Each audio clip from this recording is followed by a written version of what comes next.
such a wild game. I mean, obviously the ninth inning, having Hadley, one of the best pitchers in the league in terms of saves, coming in, throwing 3 walks and literally having a walk win. yes, indeed.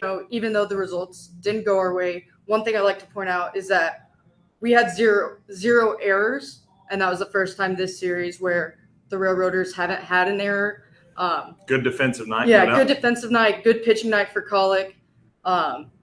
It was interesting to see him go from the relief role into that starting role. Starting off the game strong was really one of the key components into us winning the game yesterday. And I think realistically going into tonight's game, if we can get the same start, a couple guys getting singles, maybe some RBIs in those first 2 innings, that'll play out good for us as we go on to the 7th, 8th, and 9th inning. Well, you got your eye on tonight, having a good game for Cleburne. You mentioned that 3 through 7. It's just tough to choose from any one of them. But looking at Carabiotis and some of the big moments he had against the Milkmen when Jose Sermo was called out at home, he came up in a big moment and basically won the game for us. So I'm going to go Carabiotis this game. I think another key is going to be we're going to have to be able to face the heat, especially pitchers-wise. We want to get our pitchers in there for at least 4 or 5 innings. Ready to see Casey Colic pitch. Yeah. He had a good start against the Milkmen. He pitched 5 innings, had 6 hits, 0 runs, 0 earned runs. Had a little bit of a tough game in Lake Country, but he still, got the win. Yeah. Pitched 6 strikeouts. So I anticipate he'll have a good night tonight. Yeah. This will be a great pitching matchup. Colic, he was a relief pitcher in the last series against Milwaukee. He came in, had 3 strikeouts. Just a good performance by him. So I'm excited to see how he'll start the game this time. Yeah. All right. You look at our social media page. Obviously, I wasn't there, but it was like you look at Cleburne. It's like, Carabiotis home run, Jose Sermo home run, Zach Narrier home run. Just our offense is battling out every single game. But it's going to come down to that run support for both teams. Cody Bullard, we've seen in the past, he gets a lot of run support, and then Roeder, he's got a 3.19 ERA, but like you said, his record kind of is deceiving. So if the Salt Dogs can get in there and keep their hot bat going, it'll be an interesting game. Salt Dogs are coming off of a great series against Sioux City. They went 3-0, carrying that momentum into this series. And right now they're kind of looking like the Railroaders in terms of batting. You've got guys like Luke Roscom, Nick Anderson, just guys that are getting in there. Luke Roscom has a 409 batting average in his last 10 games. So it'll be interesting to see what the hitting matchup looks like tonight. Yeah, props to Kevin Hilton. He had a great game, came in, struck out 3. Like you said, no walks by Kevin Hilton, which is a great thing to say considering that the Salt Dogs are one of the more patient teams in the league. And then that 9th inning, our all-stars came in clutch. Narrier getting on base, and then Hill Alexander hitting that walk-off single. Yeah, coming to this game. I think Cumbie will expect to see 4 innings out of him. That's what we've been seeing in previous games. It's what we saw in the last homestand when he was brought into the rotation. He's got 35 strikeouts, so hopefully he can get some more tonight and capitalize on the Red Hawks struggling with their hitting through the series. And it'll be interesting to see him up against Correll Prime. As you mentioned, he's a 2-way player, so it'll be interesting to see how that impacts Prime tonight. The Salt Dogs came in that first inning and set the tone, scoring 4 runs on Cody Bullard, who had a record of 5-0, one of the top pitchers in the league.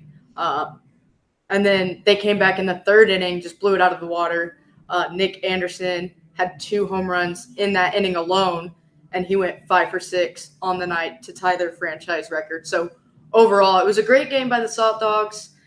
Just brutal for the Railroaders to be on the receiving end of it. Your thoughts on yesterday?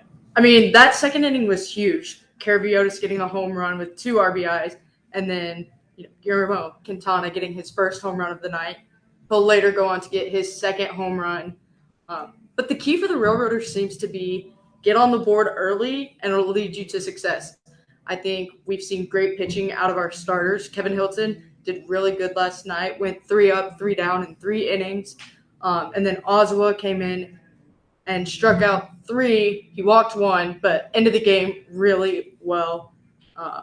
And Zach Narrier had that single in the 7th. So everyone got a hit last night. And fun fact for Zach Narrier is he's now tied for first in RBIs with Kansas City Chris Herman. Yeah, Chris. London Green's at-bats, both of them, where he got on base, I think were huge just in terms of morale for the team. You know, we got a rookie coming in, and he comes out, shows out the first game, goes 2 for 4. Then obviously Narrier getting us on the board early. The home run in the third. Yeah, the right? home run in the third, preventing us from having to continue to dig ourselves out of a hole. And then I'm going to have to go with Joe Corbett, going 3 up, 3 down in the 8th inning. Just a fantastic pitcher, not only in that game, but he's been fantastic throughout every single game that he's played. I'm going to go with Zach Narrier. I think, you know, even though he's been struggling in this series, I talked to him yesterday, told him he was my pick to click yesterday. And then today he came into the office and was like, so much for your pick to click. Maybe I'll get it tonight. So I'm going to go with him.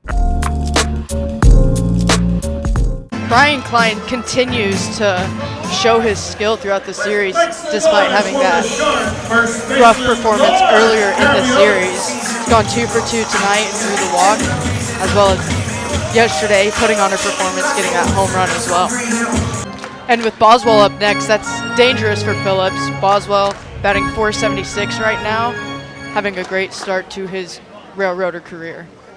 And Evan Alexander has 18 stolen bases on the season, so Travis Perry definitely needs to keep an eye on him, as we've seen him steal bases multiple times in this series. Well, like you mentioned, Pena is up on deck, so it's not a bad idea for Olin to bunt the ball here, get 2 runners on base with Pena, who's been so good in this series, especially getting home runs.